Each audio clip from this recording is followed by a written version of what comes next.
जय श्री कृष्ण। नमस्कार दोस्तों, स्वागत है आप सभी का हमारे चैनल भक्ति ज्ञान में। दोस्तों, आज मैं आपको अमावस्या की कहानी सुना रहा हूँ। एक साहूकार के 7 बेटे, 7 बहू और 1 बेटी थी। साहूकार के घर एक जोगी भिक्षा मांगने आता था। जोगी को साहूकार की बहू भिक्षा देती थी तो वह ले लेता था, लेकिन जब बेटी देती थी तब वह भिक्षा नहीं लेता और कहता कि बेटी स्वागत तो है, पर इसके भाग में दुहाग लिखा है। यह बात सुनकर बेटी को चिंता होने लगी और उसका शरीर कमजोर होने लगा। उसकी माँ ने पूछा कि बेटी, तुम इन दिनों इतनी कमजोर दिखाई देती हो। तब उसने बताया कि एक जोगी भिक्षा मांगने आता है और कहता है कि बेटी है तो सुहागन, लेकिन इसके नसीब में दुहाग दुख लिखा है। यह बात सुनकर उसकी माँ ने कहा कि कल मैं सुनूंगी। अगले दिन जब जोगी भिक्षा लेने आया तो उसकी माँ छुप कर बैठ गई। जब बेटी भिक्षा देने लगी तो जोगी ने वही बात फिर से बोली। इतनी बात सुनकर उसकी माँ बाहर निकल कर आई और बोली कि एक तो हम तुम्हें भिक्षा देते हैं और तू ऊपर से हमें गाली देता है। तब जोगी बोला कि मैं गाली नहीं देता, जो सच है वही बोलता हूँ, जो इसके भाग में लिखा है वही कहता हूँ। माँ ने जोगी से कहा कि तुम्हें यह पता है कि इसके भाग्य में दुहाग लिखा है, तो यह भी बता दो कि यह दूर कैसे होगा। तब वह जोगी बोला कि 7 समुंदर पार एक सोना धोबन रहती है, जो अमावस्या का व्रत करती है। अगर वह आकर अपना फल दे दे तो इसका निवारण हो सकता है, नहीं तो विवाह होते ही इसके पति को सर्प डस लेगा। यह बात सुनकर माँ बहुत रोने लगी और सोना धोबन की तलाश में जाने लगी। चलते चलते रास्ते में तेज धूप पड़ने लगी तो सावकानी एक पीपल के पेड़ के नीचे बैठ गई। उस पीपल के पेड़ में एक गरुड़ पक्षी का घोंसला था, जिसमें एक गरुड़ का छोटा सा बच्चा था। सावकानी को घोंसले के पास एक सर्प जाता दिखाई दिया तो उसने उस गरुड़ के बच्चे को बचाने के लिए उस सांप को मारकर डाल के नीचे रख दिया।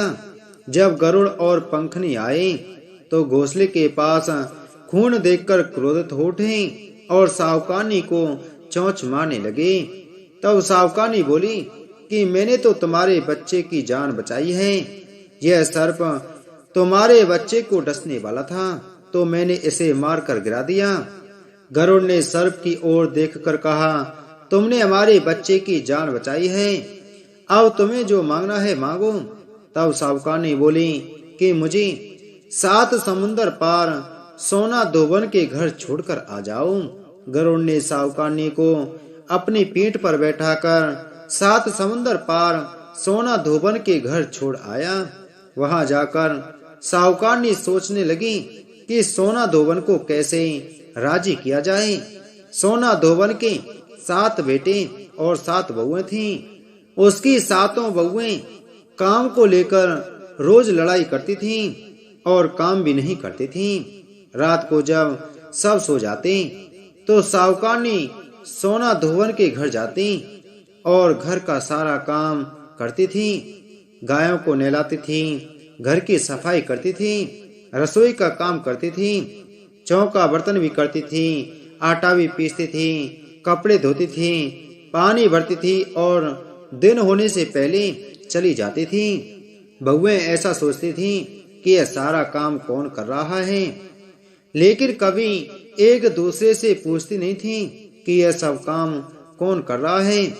एक दिन धोबन ने कहा कि तुम आजकल लड़ती भी नहीं हो, काम भी ठीक कर रही हो।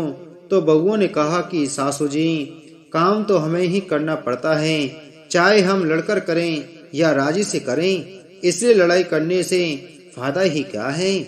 सोना धोबन ने सोचा कि आज देखा जाए कि कौन सी बहू काम करती है, और वह रात को सोई नहीं। उसने देखा कि रात को एक स्त्री आई और पूरा काम करके जाने लगी। तो सोना धोबन ने बोला कि तुम कौन हो और तुम्हें ऐसी क्या जरूरत है जो तुम इतना काम कर रही हो। सावकानी ने कहा कि जरूरत है तभी तो इतना काम कर रही हूँ। सोना धोबन ने पूछा कि तुम्हें क्या चाहिए। साहूकारनी बोली कि पहले मुझे वचन दो, तब बताऊंगी।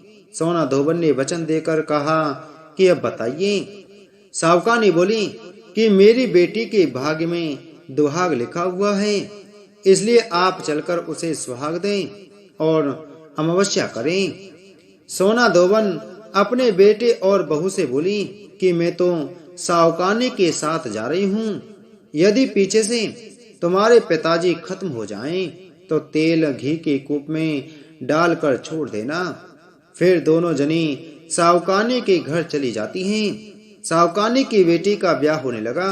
दूल्हा फेरों में बैठ गया और सोना धोबन दूल्हे के घुटने के पास कच्चा करवा रखकर उसमें दूध डाला और तात का तार लेकर बैठ गई।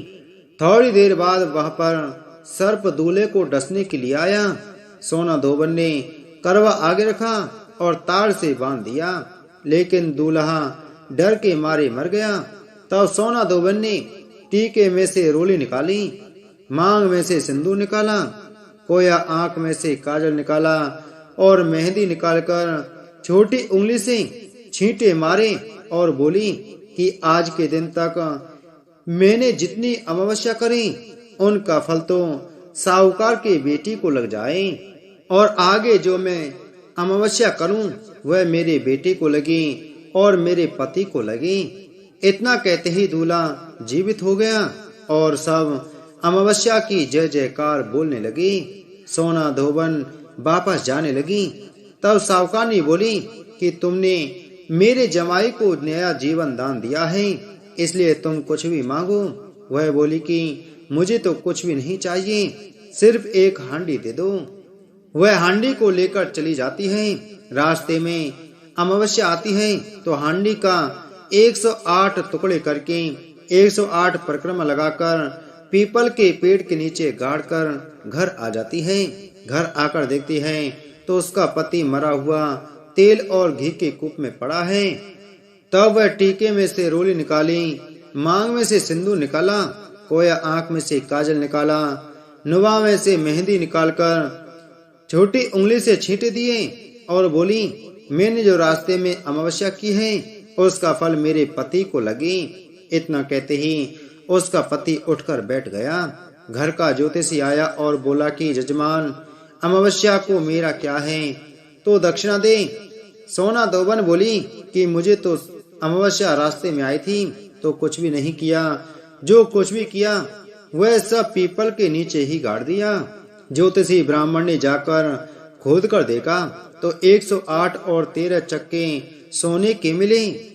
ज्योतिषी ब्राह्मण सबको घर ले आया और बोला कि ऐसी फेरी की है, और मुझे बोल दिया कि कुछ भी नहीं किया। सोना धोबन बोली, यह तो तुम्हारे भाग्य से ही हुआ है, इसलिए इसे तुम ही ले जाओ।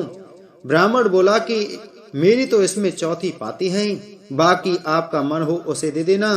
सारी नगरी में बोल दिया गया कि सब अमावस्या का व्रत कीजिए।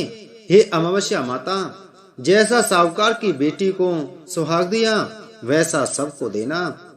अमावस्या की कहानी कहने वाले को, अमावस्या की कहानी सुनने वाले को, हामी भरने वाले को और अपने पूरे परिवार को देना। बोलो अमावस्या माता की जय। बोलो विष्णु भगवान की जय।